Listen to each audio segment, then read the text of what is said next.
Feedback current आएगा, ठीक है, feedback current, sorry feedback resistance. तो फीडबैक रेजिस्टेंस हमारा क्या हो जाएगा यहाँ पे इसके केस के अंदर, यहाँ पे अब की बार 1 किलो ओम जो इमीडिएट रेजिस्टेंस है वो ना के फीडबैक रेजिस्टेंस आएगा, देन फीडबैक रेजिस्टेंस हमारा क्या हो जाएगा यहाँ पे beta R E, R E जो हमने निकाला था बीटा हमारा क्या हो जाएगा करंट गेन, तो बीटा आर ई यहाँ पे आ जाएगा हमारे पास अब की बार फीडबैक रेजिस्टेंस, ठीक है, ये हुआ। अब 1 बाय 1 निकालते हैं, डायग्राम हमारा था, ठीक है, कंप्लीट किया था, यस बोलना आगे नहीं था। तो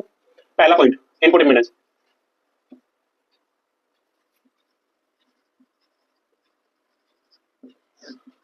जेड। अब देखो इनपुट इम्पीडेंस निकालने के लिए हमारे पास यहाँ पे इससे पहले, ठीक है, हम ये वाला नहीं देखेंगे, ये वाला केस हमारे क्या है आउटपुट, हम सिर्फ ये वाला केस देखेंगे। एक ये दे रखा है हमें,